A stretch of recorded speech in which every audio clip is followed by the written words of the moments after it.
La sauce, c'est vraiment la sauce. Waouh, c'est la sauce. Waouh, ça c'est la sauce. Quand les gourous de la communication communiquent sur leur propre communication, c'est toujours... La sauce gombo.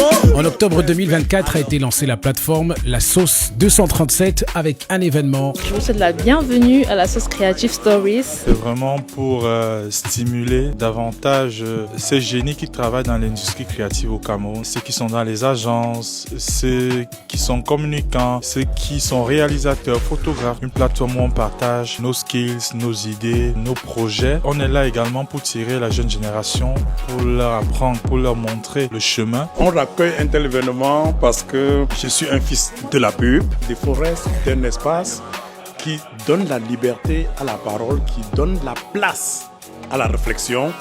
Et il est pour nous important de réfléchir sur tous les sujets. Et on dirait que le directeur artistique Serge Eyébé a choisi les couleurs dimanche soir au retour du dimanche tarot de Mayol Francine ou de Moustique le charismatique. Waouh, ça c'est la sauce. Mais je crois beaucoup plus que le jeûne c'était pour rendre bien jaloux tous ceux qui ont loupé la première session de cette plateforme qui vise à réunir les pros de la com, du marketing et de la publicité pour discuter des enjeux de leur secteur. Et pour le premier rendez-vous de la sauce, le micro a été confié à Mike Epaka, un vrai influenceur du domaine, pour amener des fils de pub et des filles de pub à la réflexion autour d'une question. Pourquoi la pub ne nous fait plus bander? Oh là là là là là là, attends 2 secondes, ça veut dire quoi déjà faire bander? Waouh, attends, tu me prends de cours là. attends. Non, attends. On a approché tous les participants pour savoir la signification et ça n'a pas été facile. Ni elle, ni lui, ni elle, et lui non plus. Personne ne s'est cassé les méninges pour me définir ce que veut dire bander dans ce contexte. Et à défaut d'un brief clair, j'ai fait comme tout le monde, je suis allé demander à une intelligence artificielle, mais finalement j'ai préféré le bon vieux Google Search. Entouré d'une bande que l'on serre, comme les momies, non, c'est pas vraiment ça. Couvrir les yeux d'un bandeau, non, ce n'est pas ça parce que les publicitaires, ils n'aiment pas du tout être dans le noir.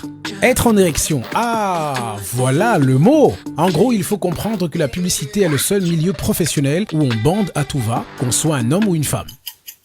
C'est bizarre. Et il paraît donc que la pub ne fait plus bander au Cameroun. Certains annonceurs présents n'étaient pas d'accord, défendant des campagnes bandantes de leur marque, reprochant aux agences créatives de manquer d'audace. Dès que le client a challengé une idée, un axe, tout de suite, la proposition est abandonnée. Parfois, on se demande à la fin pourquoi on paye les agences. Et bien sûr, les créatifs ont reproché aux annonceurs de trop attacher la corde sur les budgets et sur la liberté créative des agences.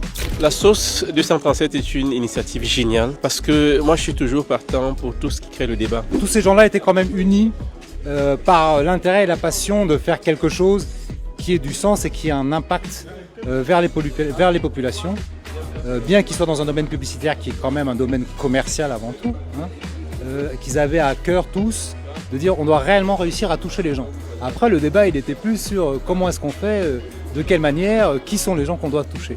Et pour faire trêve de blablabla, il y avait de quoi se saucer un peu la gorge, mais surtout, on a préféré laisser quelques bandeurs et bandeuses nous citer les pubs les plus bandantes de leur vie. La dernière pub qui m'a fait dire waouh, ça c'est la sauce. Il y a la campagne des 40 ans de Supermont. On parlait du patrimoine, ils ont utilisé les artistes comme Petit Pays, Talandré. La pub de Camtel, la puissance de la fibre. La dernière c'était Top Mail.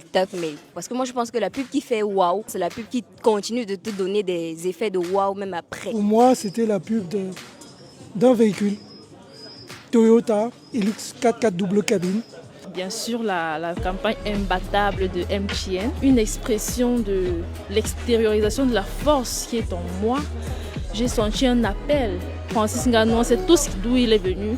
Et cette publicité, pour moi, c'était la sauce. Parce qu'il y a beaucoup à dire, beaucoup de lignes qui peuvent bouger avec des débats comme ça. Initiative assez intéressante. On n'a pas souvent des rencontres très orientées sur la création publicitaire. Idée, partage et rassembleur.